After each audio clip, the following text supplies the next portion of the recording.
Welcome to Audiobook 365 Stories. There was once a man called Frederick. He had a wife named Catherine, and they were not married for long. One day, Frederick said, "Kate, I am going to work in the fields. When I come back, I will be hungry, so please make something nice to eat and some ale to drink." "Okay," she said, "it will be ready." When it was almost time for dinner, Catherine took a nice steak, which was all the meat she had, and put it on the fire to cook. The steak started to turn brown and make noise in the pan. Catherine stood by with a fork and turned it. Then she thought to herself, "The steak is almost ready. I can go to the cellar to get the ale." So she left the pan on the fire and took a big jug. She went into the cellar and opened the ale barrel. The ale ran into the jug, and Catherine stood looking at it. Suddenly she thought, "The dog is not locked up. He might be taking the steak." So she ran up from the cellar, and the naughty dog had the steak in his mouth and was running away with it. Catherine ran after the dog, and the dog ran across the field. But the dog ran faster than she did and kept the steak. "It's all gone, and what can't be fixed must be accepted," said Catherine. She turned around and walked home slowly because she was tired. All this time, the ale was still running because Catherine had not closed the barrel. When the jug was full, the ale spilled on the floor until the barrel was empty. When she got to the cellar stairs, she saw what had happened.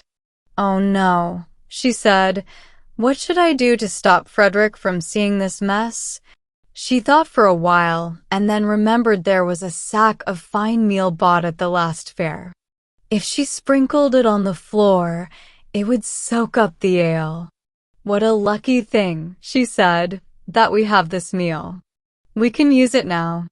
So she went to get it, but she put it down on the big jug full of ale and spilled it. So all the ale that was saved was now on the floor too. "Oh well," she said, "one problem follows another." Then she spread the meal all over the cellar and was happy with her smart idea, saying, "How very neat and clean it looks." At noon, Frederick came home. "Now, wife," he cried, "what do we have for dinner?" "Oh, Frederick," she answered, "I was cooking you a steak, but while I went to get the ale, the dog ran away with it. While I chased him, the ale spilled out. When I tried to clean it up with the meal we got at the fair, I spilled the jug too. But the cellar is now quite dry and looks so clean." "Kate, Kate," said he, "how could you do all this? Why did you leave the steak to cook and the ale to spill, and then waste all the meal?" "Why, Frederick," she said, "I did not know I was doing wrong. You should have told me before." The husband thought to himself, "If my wife does things like this, I must be careful myself." Now he had a lot of gold in the house, so he said to Catherine, "What pretty yellow buttons these are. I will put them in a box and bury them in the garden, but don't go near them or touch them." "No, Frederick," she said, "I will not." As soon as he left, some peddlers came by with plates and dishes. They asked her if she wanted to buy. "Oh, I would like to buy very much, but I have no money. If you want yellow buttons, I can trade with you." "Yellow buttons," they said. "Let us see them. Go into the garden and dig where I tell you, and you will find the yellow buttons." "I can't go myself." So the peddlers went and found that the yellow buttons were really gold. They took all the gold and left her many plates and dishes. Then she put them all around the house to show. When Frederick came back, he cried out, "Kate, what have you done?" "See," she said, "I bought all these with your yellow buttons. But I did not touch them myself. The peddlers dug them up." "Wife, wife," said Frederick, "what a mess you have made. Those yellow buttons were all my money. How could you do this?" "Why," she answered, "I did not know it was wrong. You should have told me." Catherine thought for a while and then said to her husband, "Listen, Frederick, we will get the gold back. Let's run after the thieves." "Well, we will try," he answered. "But take some butter and cheese with you, so we have something to eat on the way." "Very well," she said, and they set out. Frederick walked faster, so he left his wife behind. "It does not matter," she thought. "When we turn back, I will be closer to home than him." Soon she came to the top of a hill. There was a narrow road where the cartwheels always hurt the trees on each side as they passed. "Ah, look," she said, "how they have hurt these poor trees.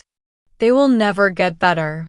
She felt sorry for the trees and used the butter to grease them all so that the wheels would not hurt them so much.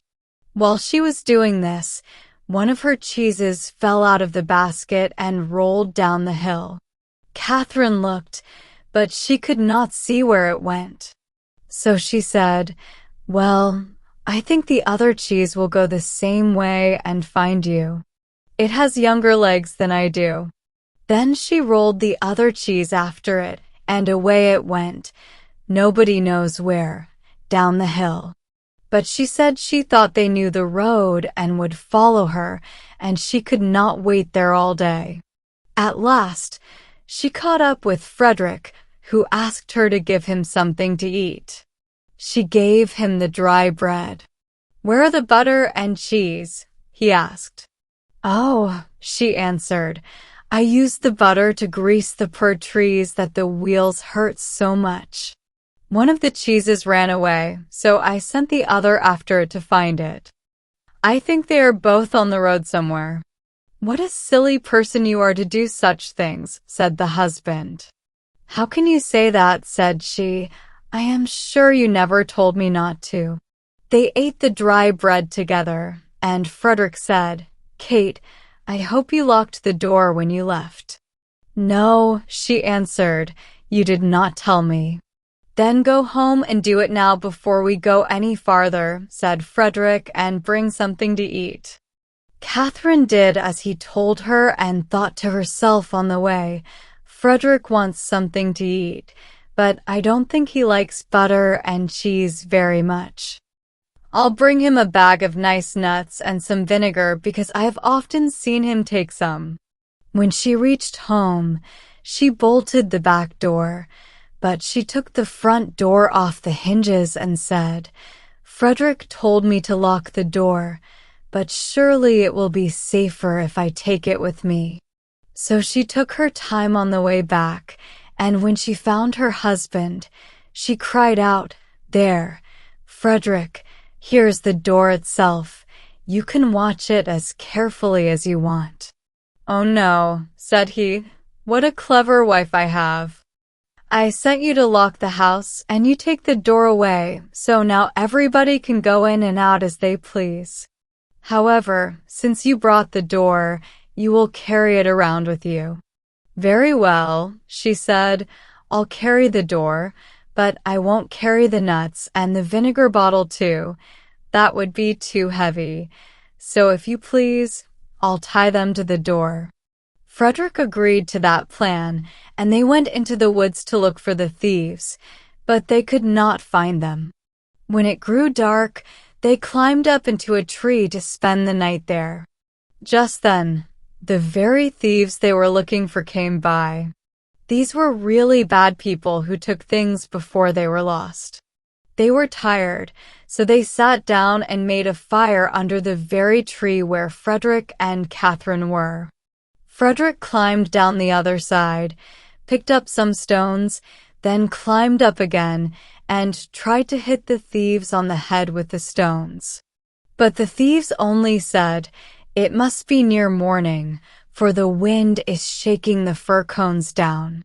Catherine, who had the door on her shoulder, began to be very tired, but she thought it was the nuts on it that were so heavy. So she said softly, "Frederick, I must let the nuts go."